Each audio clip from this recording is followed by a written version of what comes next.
Can you build the right team at the right time? So we're going to turn our attention to teaming as we conclude our discussion on opportunity identification.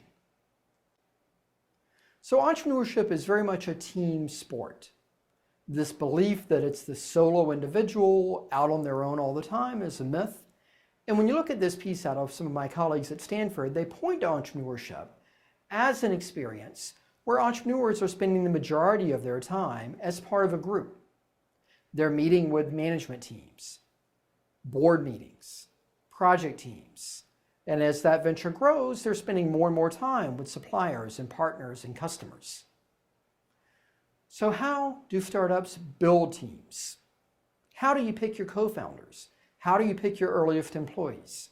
Do you thoughtfully consider who has complementary interest, who likes what I like and who has the passion for what I want to do, who has contrasting skill sets, who are people that know things different than me and complement my weaknesses with their strengths? Are there differentiated relationships among my team? While I may know people, I'd like to bring people onto my team and my co-founding team that know a lot of different people. Or do most startups hire friends? And while your friends may be good team members and good co-founders, if they do have these complementary interests, these contrasting skill sets, and these differentiated relationships, a lot of what I see, particularly with young entrepreneurs, is they are hiring friends that may not possess those traits. So think about your reasons for teaming. Well, you may want to expand or enhance your industry knowledge or domain knowledge. You want to bring somebody to the team that understands the customer in the market, that understands the competitors and trends, that has know-how within that industry. Maybe you have that.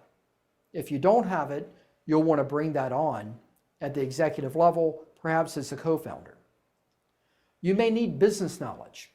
While we teach many of these elements within our program, you may want someone who has been there and done that in the strategy and finance and accounting and sales and marketing arenas. And that person might be an executive team member or one of your co-founders. You may want someone that has the relationships and the social capital, the person that's in the know and knows who to know. You may want someone with some financial contribution. Now, maybe they are an investor and only an investor. Maybe they're an investor and they're going to be working with the team in a more day-to-day fashion as well. That can be a good co-founder, an early team executive member as well. So should you team with a friend to start your business or bring them on early in the venture? Well, I would caution you that many times teaming with friends usually ends the friendship and kills the business. There are two questions that I would ask. One, does your friend truly complement your strengths and weaknesses? Two, if you had the money to hire someone experienced into that role, would you hire that friend? And if the answer of either of those questions is no, then that's not a friend that I would bring onto the team. An ideal approach, according to many people in the startup community, is to, one, start with people you know. Only hire people you know, particularly as a small team. Having a bad hire might be the end of your company. It's time and money spent that might be irrecoverable. Two, find partners with resources that can commit long term. Find individuals that are willing not to take a salary for a period of months or even years, that have the savings that they can support themselves through the initial growth and scaling of the venture. Don't hire college kids.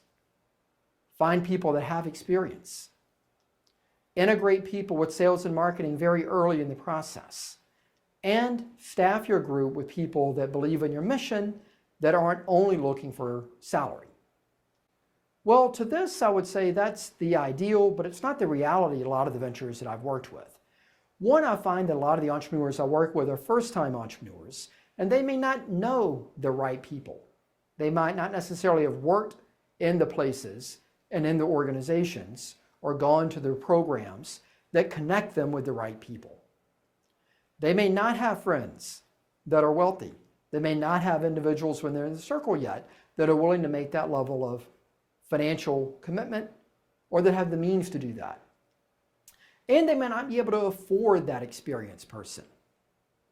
Now, for a couple of these elements, I wholeheartedly agree with. One is certainly that you want to integrate sales and marketing expertise very early in the process. I would say amongst your co-founding team, it's great to have someone that understands sales and marketing, and that you want to find people that believe in your vision. If it's someone that is looking for easy money, that is hoping for an early acquisition, that's trying to get rich quick, they may stick with you for a while. But when they realize that it's a difficult proposition to launch and grow a new venture, they may grow tired of that and leave, or they may jump on what they think the next opportunity for easy money is before you necessarily expect it, and there's a downside naturally to that of you having to replace them, perhaps in the near term. So while there is this ideal approach, I would suggest there's an approach for those that are perhaps less connected or newer to entrepreneurial pursuits, where I would start is one, identifying the skills that your new venture needs. So that takes an honest self-assessment of what you know, what you don't know, and what's critical to your venture. If you're going to be a technology-based venture, I would suggest bringing on some technology talent in some kind of a co-founder or full-time management position, and not outsourcing your core elements. I would also recruit where you need help, and recruit through a variety of means. It may be friends. You may have friends that have that right skill set. And if they are committed, and if they have these skill sets that contrast yours, if they have those complementary interests, if they have relationships that are going to add value, that might be a friend that you can bring on board and have success with. I would also look to coworkers. Coworkers can be great team members, and that you know a bit about their expertise. You know a bit about their work ethic. If they come to your job late and leave early and don't do a lot of work while they're there, well, if you were to bring them on your team, you could probably expect the same thing. So I'd also say believe someone when they show you who they are, and don't expect that they're going to make a radical turnaround with your venture if they are marginally effective at whatever employment they are now. Same for family. If you have family that may not be the most reliable, that may have some problems in their day-to-day life, that would be someone that I would be relatively hesitant to bring onto my team, because that might exacerbate or recreate itself within your new venture. So in that way, again, maybe it's friends, maybe it's coworkers, but I would still be highly selective. LinkedIn, Facebook, and other social networks can be very helpful for finding individuals as well. In this context, LinkedIn, with what it is of being able to index people on expertise, being able to see what individuals' backgrounds are, not only by education, but more importantly by experience, is a great tool to find people. You might reconnect with people.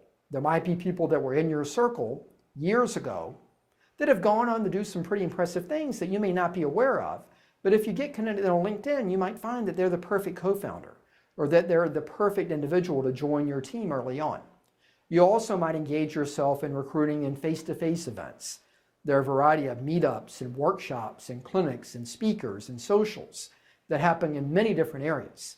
They happen in many large cities and many small cities globally these days, as people are more informed on entrepreneurship and what it is and what the opportunities are. So I would do some of those social and networking events as well, keeping an eye out for who might be great team members now or later. I would also understand the roles of cash and equity in your venture. You may be cash poor, but equity rich. What I mean by that is you may not have the cash to bring on individuals. You might not be able to pay a salary or pay a very high salary, but every company starts with 100% equity. So in that context, you have 100% ownership of your company to perhaps share with people that will join your team.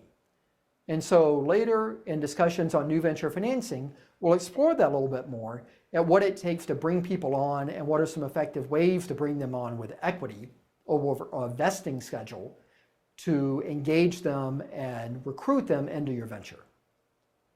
We also want to think about the element of creating a strong culture, of hiring people that you like to work with, that share your values, that represent those that you think can be long-term advocates and champions of your venture and of your cause, and of the solutions that you want to bring to market.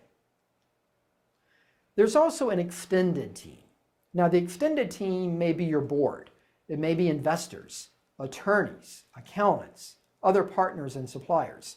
So the extended team is something to be cautious about as well. Hopefully, if you were to choose a doctor, you're not just going to flip through the yellow pages or search up doctor on the internet and pick the first person that comes up and trust them with your health care.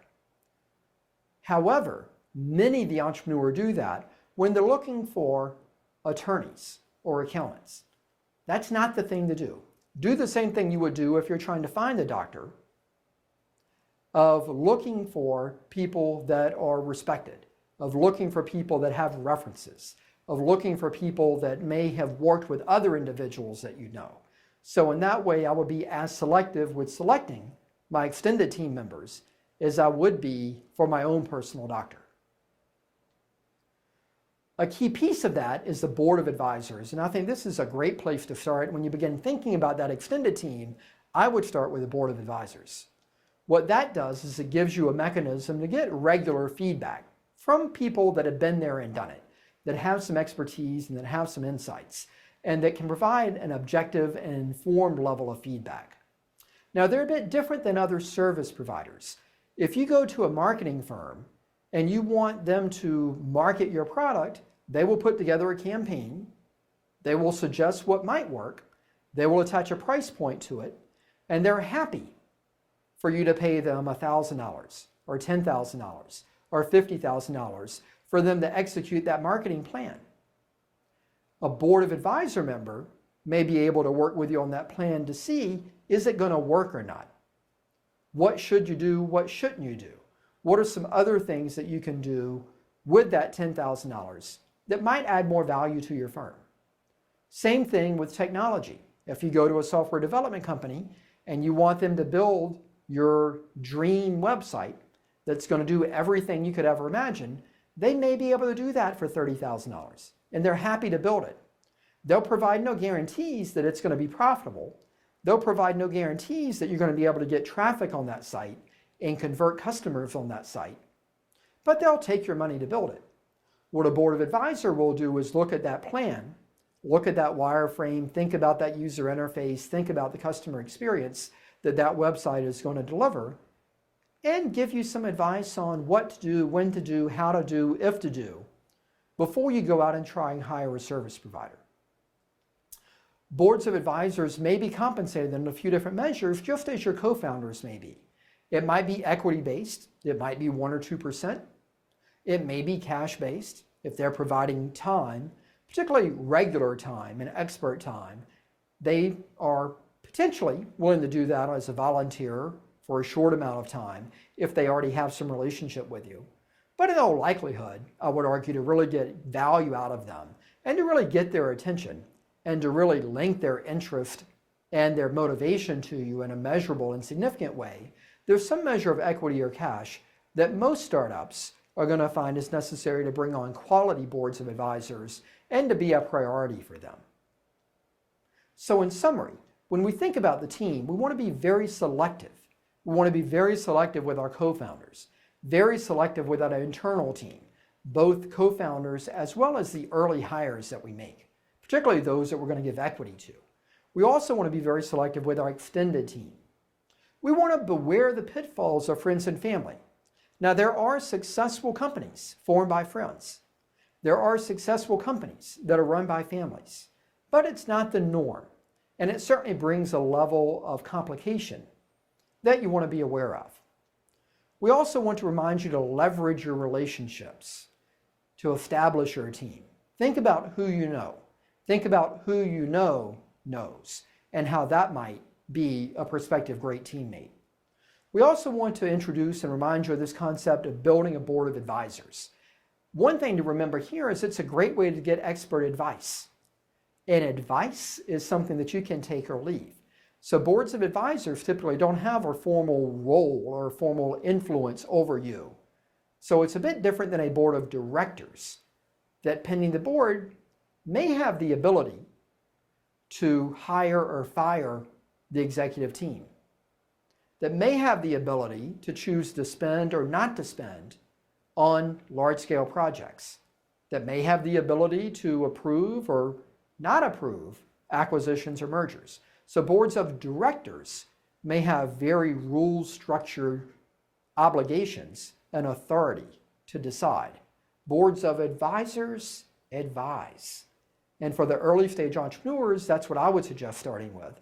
And then it gives you a rich source of advice that long-term should help you make money and should also save you a lot of money and save you from mistakes and some pitfalls along the way.